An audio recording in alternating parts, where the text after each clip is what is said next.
Welcome to Dinavahi News, where we bring you the latest updates with a traditional touch. అందరికీ నమస్కారం.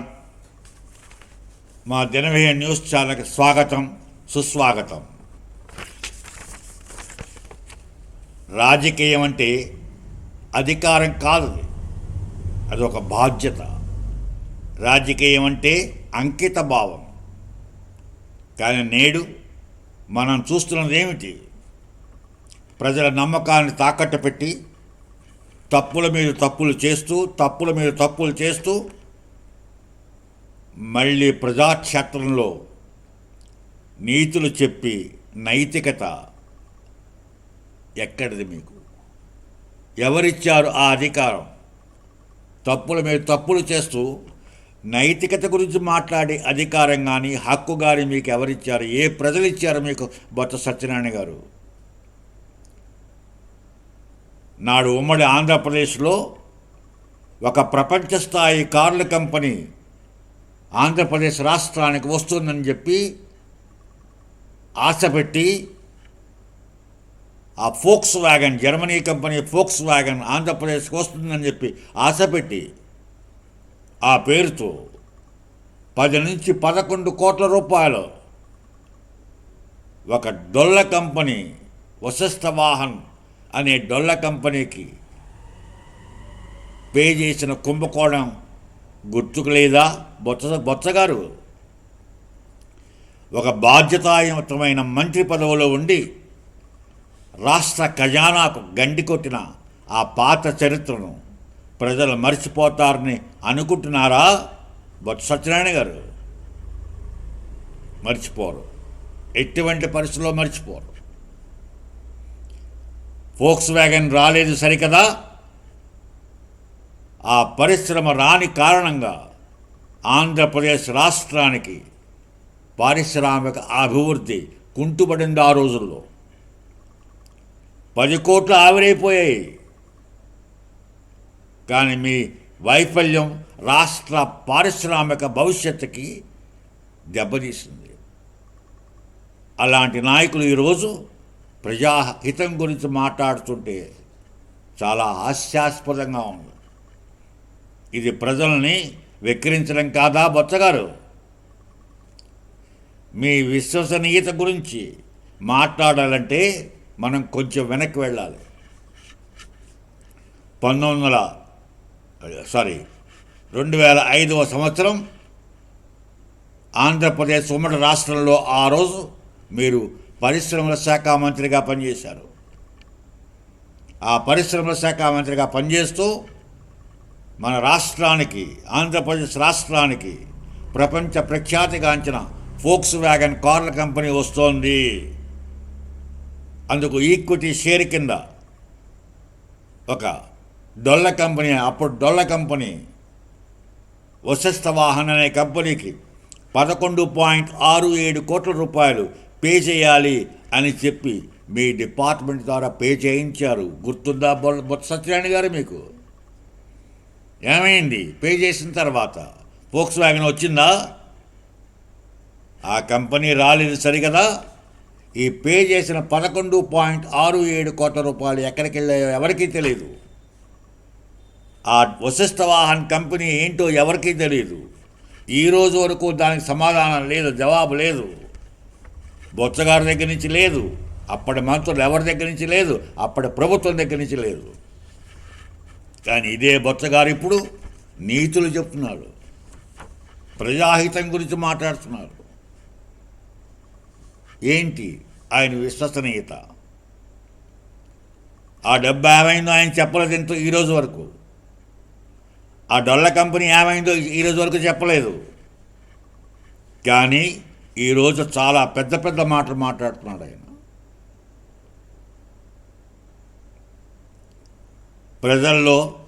ప్రజల మనస్సుల్లో మీ విశ్వసనీయత మీద ఎప్పుడో బ్లాక్ మార్క్ పడింది. బొత్సగారు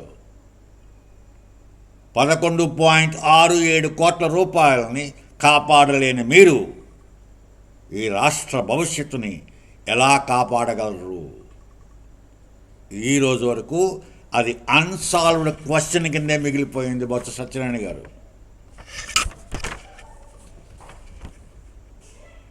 ఏడుకొండలు ఆ స్వామి కొలువై ఉన్న పవిత్ర క్షేత్రం తిరుమల. అటువంటి క్షేత్రం అంటే భక్తులకు విశ్వాసం, నమ్మకం. అలాంటి ఏడుకొండల స్వామి వారి పవిత్రమైన ప్రసాదం లడ్డూలో ల్యాప్సా వంటి టాయిలెట్ కెమికల్స్తో తయారైన నెయ్యిని కలిపి లడ్డూని తయారు చేసి ప్రజల్ని మోసం చేశారు మీరు. అది విన్ని భక్తుల గుండెలు రగిలిపోయాయి, రక్తం మరిగిపోయింది. ఈ పాపానికి సమాధానం చెప్పవలసిన నాయకులు ఈరోజు ఎదురుదాడి చేస్తున్నారు. ముఖ్యంగా వైఎస్ఆర్సీపీ ఎమ్మెల్సీ బొత్స సత్యనారాయణ గారు, మీరు అడిగే ప్రశ్నలో అర్థం ఉందా, లేక మీ గతాన్ని దాచుకోవడానికి మీరు ప్రయత్నిస్తున్నారా? గత 5 ఏళ్ళు తిరుమల నెయ్యి సేకరణలో జరిగిన అవినీతి కళ్ళకు కట్టినట్టు కనిపిస్తుంటే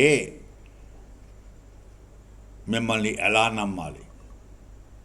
మీరు కెమికల్స్ కలిపిన నెయ్యిని భక్తులకు తినిపించిన నిజం కాదా? దీనిపై విచారణ జరుగుతుంటే ప్రజల దృష్టి మరల్చడానికి మీరు హెరిటేజ్ కంపెనీపై, ఇందాపూర్ డైరీపై బురద జల్లడం మొదలుపెట్టారు. జగన్ గారైతే సరే, ఆయన మాటలు ఎప్పుడు లెక్క చేయవలసిన అవసరం లేదు. ఎందుకంటే ఆయనకి నిజం చెప్పడం అసలు రానే రాదు కాబట్టి. ఆయనకి నిజం చెప్పడం రాదు. ఆయన డిక్షనరీలో నిజం అనే మాటే లేదు. ఆయన నోటముట అబద్ధాలే వస్తాయి. అంచేత ఆయన మాటను లెక్క చేయవలసిన అవసరం లేదు. కానీ మీరు అనుభవజ్ఞులు, ఎంతో కాలం బట్టి రాజకీయంలో ఉన్నారు, మంత్రులుగా పనిచేశారు, ఈరోజు శాసనమండలిలో ప్రతిపక్ష నాయకులు. మరి మీకేమైందండి? మీ సర్వీస్ ఎక్స్పీరియన్స్ ఏమైంది? మీ విజ్డమ్ ఏమైంది? మీరు పత్రికా మీటింగ్లో కూడా ఆ చీజ్ ఆ ప్యాకెట్ చూపించి నెయ్యి అంటున్నారు. ఏమని చెప్పాలి మిమ్మల్ని? మీరు ప్రెస్ మీట్లో ఆ ప్యాకెట్ చూపించారు, ఒకటి ప్యాకెట్. ఆ ప్యాకెట్ మీకు క్లియర్గా ఉంది, Indapur, manufactured by Indapur dairy. Okay, అంతవరకు బాగానే ఉంది. కానీ తిప్పితే ఏం కనపడుతుంది? చీజ్ అని కనపడింది. ఆ చీజ్ అని దాని మీద ప్యాకెట్ మీద ఉంటే మీరు నెయ్యి అని ఎలా అంటున్నారు? అదని ఏంటి మోసపూరిత మాటలు? మీరు అంత అనుభవం ఉన్న వాళ్ళు, అంతకాలం మంత్రులుగా పనిచేసిన వాళ్ళు, ఈరోజు ప్రతిపక్ష నాయకుల మండలంలో మీరు చీజ్ ప్యాకెట్ చూపించి నెయ్యి అని ఎలా మాట్లాడతారు? మీరు ఎలా నమ్మాలి మీ మాటలని?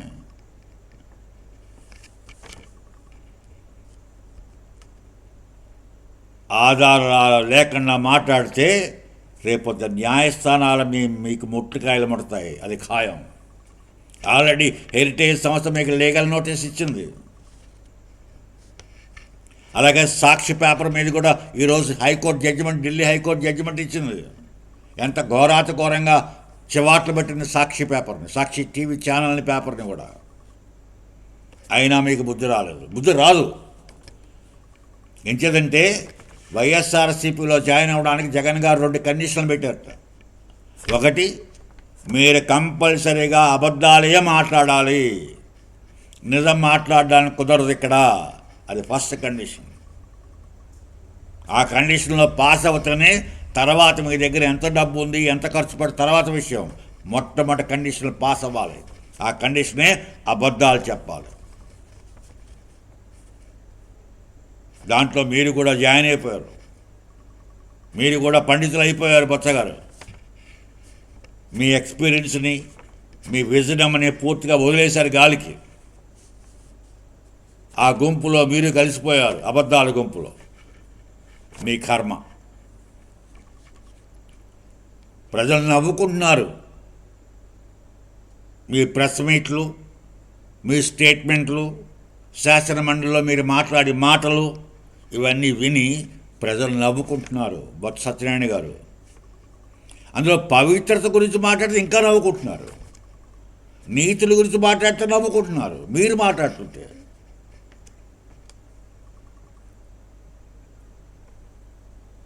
కరుణాకర్ రెడ్డి చైర్మన్గా ఉన్నప్పుడు వైఎస్ సుబ్బారెడ్డి గారు చైర్మన్గా ఉన్నప్పుడు ఏం జరిగిందో మీకు తెలియదా? మరి చంద్రబాబు నాయుడు గారు అప్పుడే కల్తీ నెయ్యి సప్లై చేస్తే హెరిటేజ్ ద్వారా, మరి మీరు 5 ఏళ్ళు ప్రభుత్వంలో ఉన్నారు కదా, ఎందుకు చెప్పలేదు? అప్పుడు ఎందుకు బయట పెట్టలేదు? మీరే అధికారంలో ఉన్నారు కదా 5 ఏళ్ళను. ఎవరు నమ్మరు, మీ మాటలు ఎవరు నమ్మరు. మీరు అడ్డంగా బుక్ అయిపోయారు. మరి ఇదొకటే కాదు,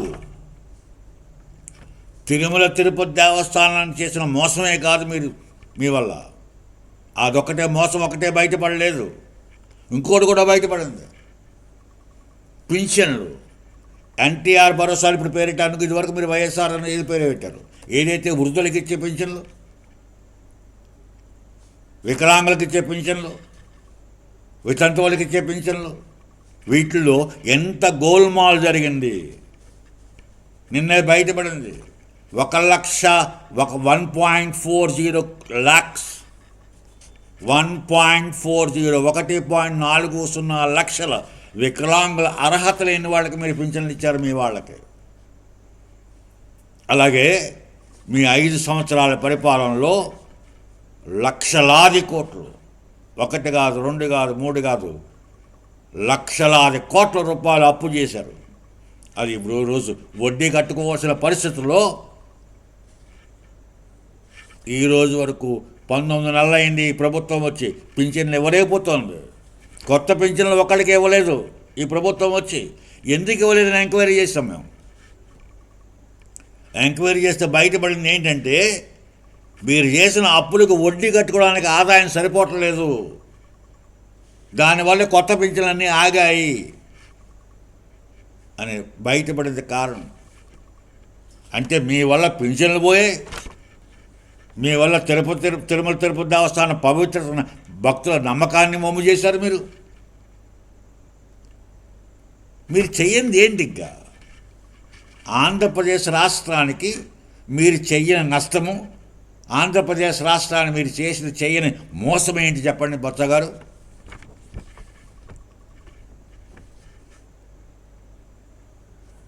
పింఛన్లు లేవు మీ వల్ల, మీరు చేసిన అప్పుల వల్ల. ఈరోజు ప్రభుత్వం కొత్త పింఛన్లు ఇవ్వలేకపోతుంది 19 నెలలు అయినప్పటికీ. మీరు చేసిన అప్పులకు వడ్డీలు కట్టుకోలేక చచ్చిపోతున్నారు వాళ్ళు. తిరుమల తిరుపతి దేవస్థానం నమ్మకాన్ని, భక్తుల నమ్మకాన్ని ఓము చేశారు మీరు పూర్తిగా.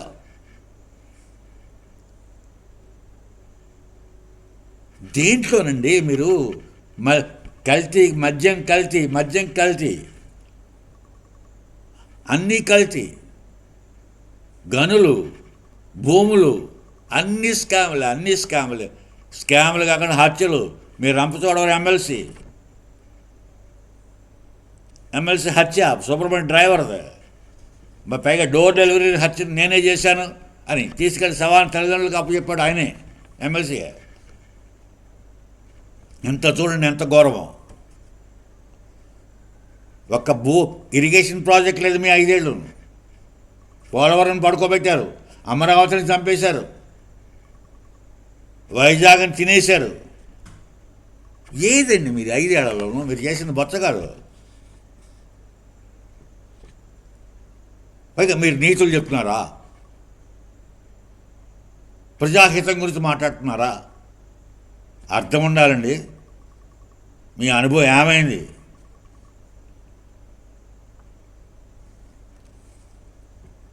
నవ్వుకుంటున్నారు మిమ్మల్ని చూసి బొత్స గారు.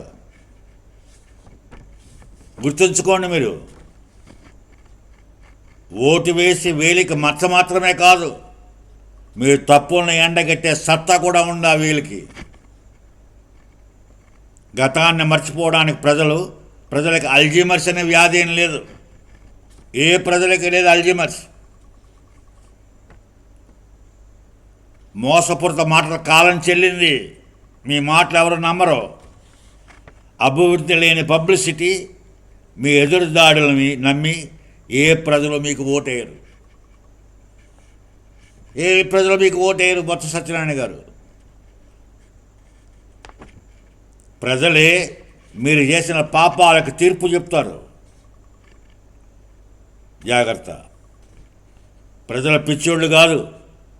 ఫోక్స్ వ్యాగన్ కుంభకోణం నుంచి నేటి తిరుమల నెయ్యి కల్తీ వరకు ప్రతి విషయాన్ని ప్రజలు గమనిస్తున్నారు. ఒకవైపు పవిత్రత వైపు దాడి, మరోవైపు పారిశ్రామిక వైఫల్యాలు, ఇంకోవైపు పేదవాడి పెన్షన్ల దెబ్బ. ఈ మూడు మీ రాజకీయ పతనానికి నాంది పలుకుతోంది. అబద్ధాలతో ఎన్ని రోజులు నెట్టుకొస్తారు బొత్స సత్యనారాయణ గారు? మీరు ఇంకా హెరిటేజ్ వాళ్ళు ఇచ్చిన లీగల్ నోటీస్కి రిప్లై ఇవ్వాలి. ఆల్రెడీ సాక్షి పేపర్ మీద 100 కోట్ల దావా చేశారు.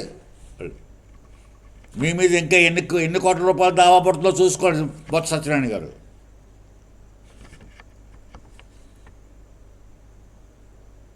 ఇప్పటికైనా మించిపోయింది లేదు. ప్రజలకు క్షమాపణ చెప్పండి బొత్స సత్యనారాయణ గారు. మీరు వాళ్ళు ఎలాగా చెప్పరు, వాళ్ళకి ఆ బుద్ధి లేదు వాళ్ళకి. కానీ మీకేమైంది? ఆంధ్రప్రదేశ్ ప్రజల గతాన్ని మర్చిపోరు. మీరు ఇదే పరిస్థితిలో ఉంటే భవిష్యత్తులో మీకు తగిన బుద్ధి చెప్తారు ఆంధ్రప్రదేశ్ ప్రజలు. అది మాత్రం గుర్తుపెట్టుకోండి. ఆయనకేం తోచలేదు జగన్ గారికి. కొలంబో వెళ్ళి క్రికెట్ మ్యాచ్ చూశాడు లోకేష్. ఇవా చూస్తాడు, ఏమైంది? ఆయన సొంత డబ్బులు ఖర్చు పెట్టుకుంటాడు, వెళ్తాడు. ఒక పూట పొద్దున్న ఉదయం అమరావతిలో ఉంటాడు, సాయంకాలం హైదరాబాద్. నీకేమైందా? ఆయన సొంత డబ్బులు ఖర్చు పెట్టాడు, తిరుగుతాడు. నీకేమైంది? నువ్వు తిరగట్లేదా? బెంగళూరు నుంచి తాడేపల్లి నుంచి లోటస్ పాయింట్ తిరగలేదా నువ్వు? ఏం మనుషులు మీరు?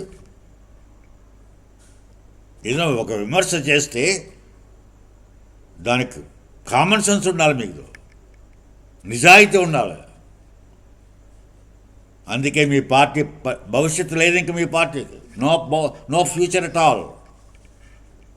ఎప్పటికైనా బుద్ధి తెలుసుకోండి బొత్స సత్యనారాయణ గారు, దాంట్లో ఉన్న మిగిలిన నాయకులు అందరూ కూడా.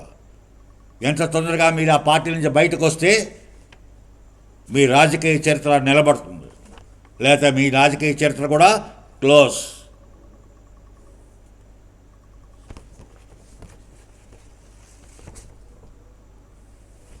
అంటే దయచేసి ఇప్పటికైనా నేను బొత్స గారిని ఒక సీనియర్ నాయకుడిగా